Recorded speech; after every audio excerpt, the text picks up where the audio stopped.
অগ্নিঝরা দুপুরে জমজমের পানিতে তৃষ্ণা মেটাচ্ছেন তরুণ ইসমাইল আলাইহিসসালাম। মক্কা এখন আর ঊষর মরু নেই। মানব বসতির ছোঁয়ায় এখানে ফুটে উঠেছে সভ্যতার বিনির্মাণ। উত্তর দক্ষিণে যাতায়াতকালে যাযাবর গোষ্ঠীগুলো নিবেদ পক্ষে এখানে বেশ কিছুদিন অবশ্যই খুঁটি গাড়ে। নিয়ে আসে নতুন খবর, রেখে যায় ছাপ।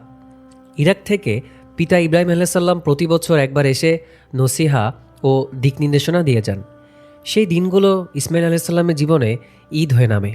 মনে হয় যেন ছাতি ফাটা রোদে তিনি শ্যামল ছায়ায় আশ্রয় নিয়েছেন।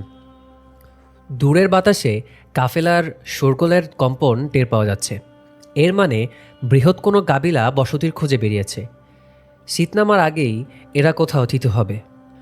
এক আজলা জমজম নিয়ে চেহারা ভিজিয়ে নিলেন তিনি। এতে রোদের কামড় একটু কমবে। কাফেলা আগমনের সংবাদ মাকে দিতে এবার তিনি ঘরের দিকে হাঁটা ধরলেন। জমজমের উপর আকাশে তখনও বেশ কয়েকটা পাখি চক্কর দিচ্ছে। ইয়েমেন থেকে আগত কাফেলাটি জমজমের প্রেমে পড়ে গেল। এ পানি শত সহস্র সফরেও দেখা মিলে না। এ যেন আসমান ফেটে আসা অমীয় সুধা।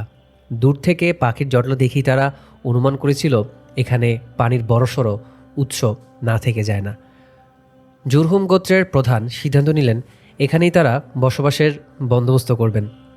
হাজেরা ও ইসমাইল আলাইহিসসালামের অনুমতি নিয়ে তারা মক্কাকে আপন ঠিকানা করে নিল। মক্কায় গোড়াপত্তন হল সভ্যতার নতুন প্রবাহের। কাহতানি আরব গোত্রের সংমিশ্রণে মরুবুকে গড়ে উঠতে শুরু করল প্রাণচঞ্চল জনপদ। এমন সময়ে হাজেরার মৃত্যু হল। তিনি মক্কাতেই সমাধিত হলেন। উপযুক্ত বয়সে উপনীত হলে ইসমাইল আলাইহিসসালাম এই জুরহুম গোত্রেরই এক সুকন্যার সাথে বিবাহ বন্ধনে আবদ্ধ হলেন। মানব সভ্যতা প্রথমবারের মতো কাহতানি খাঁটি আরবের সাথে স্যামেটিক অনারব মিশ্রণে নতুন মোড়ে প্রবাহিত হলো। যথাসময়ে ইসমাইল আলাইহিসসালাম আল্লাহর পক্ষ থেকে দিন প্রচার ও শিক্ষাদানের দায়িত্বও পেলেন।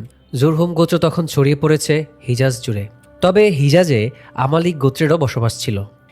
এই উভয় গোত্র ও ইয়েমেনবাসীর কাছে রাসূল হিসেবে দায়িত্ব পালন করছেন ইসমাইল আলাইহিসসালাম। জুরহুমে ভাষায় হয়ে উঠল ইসমাইল আলাইহিসসালামের ভাষা, কিন্তু দক্ষতায় তিনি তাদেরকেও ছাড়িয়ে গেলেন। আরবি ভাষা জায়গা করে নিল হিজাজের শেকড় থেকে শিখরে। সেইবার ইব্রাহিম আলাইহিসসালাম মক্কা পরিদর্শনে আসলে ইসমাইল আলাইহিসসালামের বাড়িতে তাকে পেলেন না। সাক্ষাৎ হলো ইসমাইল আলাইহিসসালামের স্ত্রীর সাথে। পুত্রবধূর কাছে কুশলাদি জানতে চাইলে সে একরাশ অভিযোগ তুলে ধরল।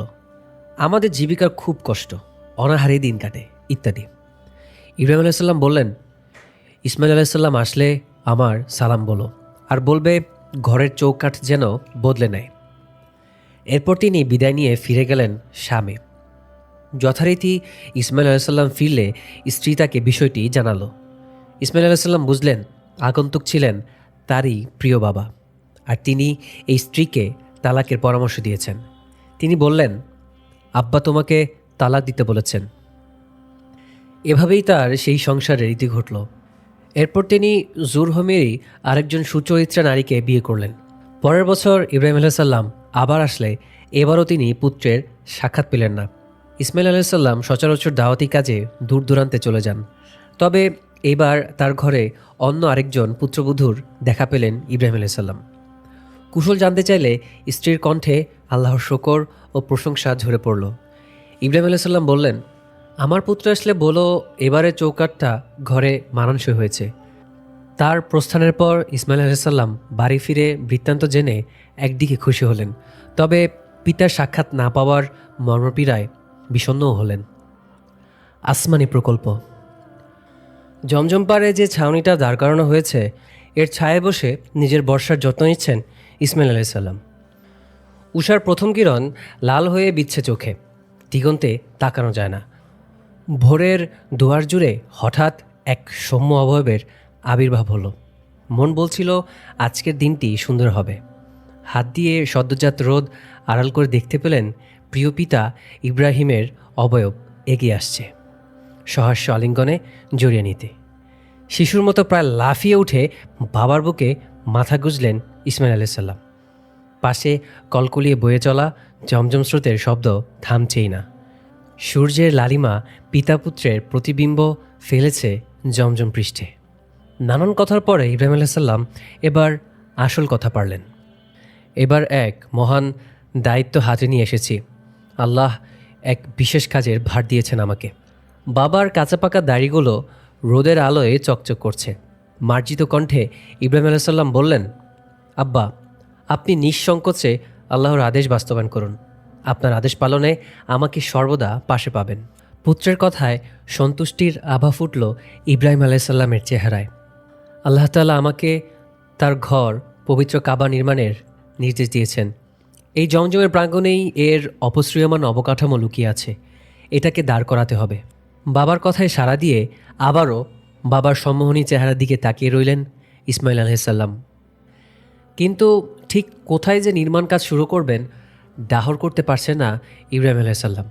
আশেপাশে তাকিয়ে উপযুক্ত জায়গার খোঁজে দক্ষ জহুরির দৃষ্টি বোলাচ্ছেন তিনি। তখনই জোরালো এক ঘূর্ণিবায়ুর আগমন ঘটল।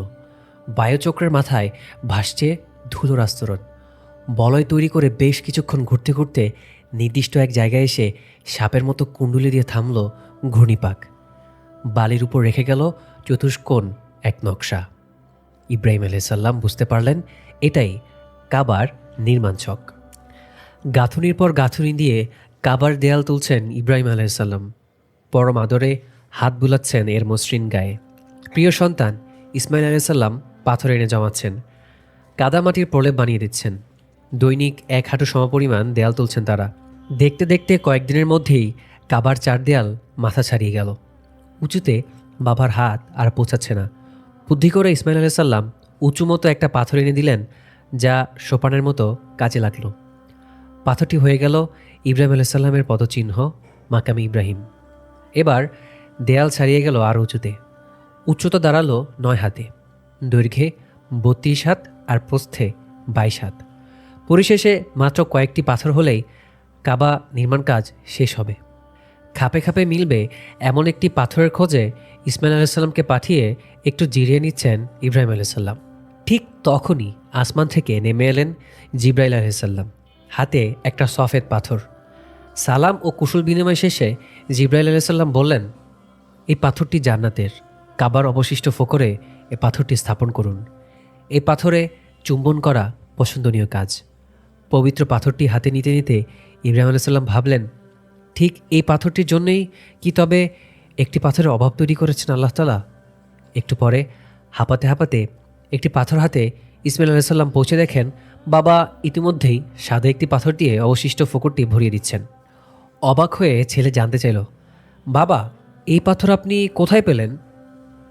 ইব্রাহিম আলাইহিসসালাম পিছনে ফিরে মুচকি হাসি দিয়ে ছেলেকে বললেন, যিনি কাবা নির্মাণের সাথে জড়িত নন এমন একজন এনেছেন। জিবরাইল আলাইহিসসালাম পাথরটি উপহার এনেছেন আসমান থেকে। ছাদবিহীন কাবা ঘরের চারপাশটা কাদামাটি লেপনে মজবুত করা হলো। পুরো নির্মাণ কাজ জুড়ে পিতা পুত্রের মুখে সরব থাকল একটি দোয়া, রব্বানা তাকব্বাল মিন্না, রব্বানা আমাদের এই কাজটা কবুল করুন। ব্যাস, বাইতুল্লাহ প্রস্তুত হয়ে গেল। বিশ্রামের পর আল্লাহর দেখানো পদ্ধতিতে তাওয়াফ করলেন পিতা পুত্র। সাফা পাহাড় ঘেঁষে বয়ে চলা পূবালি হাওয়া গায়ে প্রশান্তির পরশ বুলিয়ে দিচ্ছে। কাবার গায়ে পিঠ থেকে দাঁড়িয়ে আছেন ইব্রাহিম আলাইহিসসালাম। দিগন্ত রেখা পানে হাত বাড়িয়ে উচ্চ কণ্ঠে ঘোষণা করলেন আল্লাহর একাত্মবাদ। দোয়া করলেন, হে আল্লাহ, আপনি বিশ্ববাসীর হৃদয়কে আন্দোলিত করুন কাবায় আপনার উদ্দেশ্যে সালাত আদায় করার জন্য। এই নগরীর অধিবাসী ও আপনার ঘরের মেহমানদের জন্য বাহারি ফলের রিজিক সুপ্রসন্ন করুন। তিনি সুউচ্চ কণ্ঠে ডাক দিয়ে আগত অনাগত সকল মানব বংশকে বললেন, এই যে পবিত্র ভূমি, পবিত্র বাইতুল্লাহ তোমাদের ডাকছে। এসো, রবের নৈকট্য লাভে চলে এসো। হজের পবিত্র আয়োজন তোমাদের ডাকছে আপন করে নিতে। এখানে চির সাফল্যের গুপ্তধন মেখে রাখা হয়েছে প্রতিটি বালুকণায়। ইব্রাহিম আলাইহিসসালামের দোয়া এখনও শেষ হয়নি। তিনি ও ইসমাইল আলাইহিসসালাম এবার প্রার্থনা করলেন, ইয়া রব, এই মানব বংশ থেকে তাদের জন্যই এমন এক রাসূল পাঠিয়েন যিনি তাদের জন্য আপনার বাণী পাঠ করবে, আপনার বিধান শিক্ষা দিবে, প্রজ্ঞার চর্চা করবে এবং তাদেরকে পবিত্র জীবনাচরণের শিক্ষা দিবে। আল্লাহ পাক জানালেন, আমি তোমাকে মানবজাতির জন্য নেতা মনোনীত করেছি। ইব্রাহিম আলাইহিসসালাম বললেন, ইয়া আল্লাহ, আমার বংশেও নেতৃত্বের ধারা অব্যাহত রাখুন। আল্লাহ জানালেন, হ্যাঁ, তবে আমার এই প্রতিশ্রুতি কোনো জালিম অর্জন করতে পারবে না। সন্তুষ্ট চিত্তে আল্লাহর সিদ্ধান্ত মেনে নিলেন ইব্রাহিম আলাইসাল্লাম। আকাশে তখন সন্ধ্যা নামার ঘন কালো প্রস্তুতি। শামের পথে ধীরে ধীরে মিলিয়ে গেল ইব্রাহিম আলাইসাল্লামের দেহাবয়ব। রিসালাতের অমোঘ দায়িত্ব কাঁধে পিতাকে সেদিকে চলে যেতে দেখছেন ইসমাইল আলাইসাল্লাম। জমজম দ্বারে দুইটি পাখি উদাসী হয়ে বসে আছে, হয়তো বিরহ চলছে তাদের মাঝে। ছলছল চোখে সেদিকে তাকালেন ইসমাইল আলাইসাল্লাম। কানে বাজছে বাবার শেষ নির্দেশনাগুলো। কাবার রক্ষণাবেক্ষণ, যত্নার্থী এর মেহমানদারের আপ্যায়নসহ দাওয়াতি কাজের নানান বিষয়ে কথা হয়েছে। জমজমের মৃদু তরঙ্গের সাথে সূর্যালোক মিশে ছাউনির গায়ে তৈরি করছে জলজ আলপনার প্রতিবিম্ব। ভারী পায়ে ঘরের পথ ধরলেন ইসমাইল আলাইসাল্লাম। কাঁধে এখন নতুন দায়িত্ব, সামনে নতুন চ্যালেঞ্জ। মক্কার জনসংখ্যা বাড়ছে ব্যস্ততা। খ্রিস্টপূর্ব 19 শতকে মক্কার মাটি মুখরিত হয়ে আছে ইব্রাহিম আলাইসাল্লাম ও ইসমাইল আলাইসাল্লামের পদচারণায়। ইব্রাহিম আলাইসাল্লামের আরেক পুত্র ইসহাক আলাইসাল্লামও বড় হয়েছেন। বাবার সাথে তিনিও আসেন মক্কায় কাবার টানে। তিনি রেখে গেলেন এবার এক অমোঘ দায়িত্ব আর কর্মচঞ্চল মানব বসতি। একদিকে মক্কা, অন্যদিকে শামে ইব্রাহিম আলাইসাল্লামের প্রত্যক্ষ পরিচালনায় গড়ে উঠছে নতুন সভ্যতার নগর জীবন। কাবা নির্মাণের 40 বছর পর ইব্রাহিম আলাইসাল্লাম শামে বাইতুল মাকদিসও নির্মাণ করলেন। সততা, ঐক্য, একনিষ্ঠতা, তাওহিদ ও আল্লাহর সন্তুষ্টির বাস্তবায়নে এই দুইটি নগরী যেন একই বৃন্তের দুইটি মরুফুল। মক্কা শাম আসা যাওয়ার পথে ইব্রাহিম আলাইসাল্লাম কখনো বা মদিনা হয়েও যাত্রা করেছেন। সেখানে তার বংশধরের সর্বশেষ নবীর রিসালাতের সুগন্ধিও পেয়েছেন হয়তোবা। রাসূল সাল্লাল্লাহু আলাইহি সাল্লাম তাই প্রায়ই বলতেন, আমি আমার পিতা ইব্রাহিম আলাইসাল্লামের দোয়ার ফল। একসময় এই মহান নবীর ইন্তেকাল হলো। তিনি রেখে গেলেন তাওহিদি সমাজের অঙ্কুরিত পরাগরেণু। তাওহিদের বিস্তারে ইব্রাহিম আলাইসাল্লামের একক যুদ্ধ অভ্যুদয় ঘটিয়েছে নতুন সভ্যতার ইতিহাসের যে নতুন অধ্যায় লিখতে ঐতিহাসিকদের কালি ফুরিয়ে যাবে। শত সহস্র শতাব্দীকাল জুড়ে যিনি অবিসংবাদিতভাবে বেঁচে থাকবেন তাওহিদবাদীদের অন্তরে, স্লোগানে, কর্মযজ্ঞে। মিল্লাতে ইব্রাহিম আলাইহিসসালামের পতাকা বাহকরা ছড়িয়ে যাবেন বিস্তীর্ণ পৃথিবীর সর্বত্র।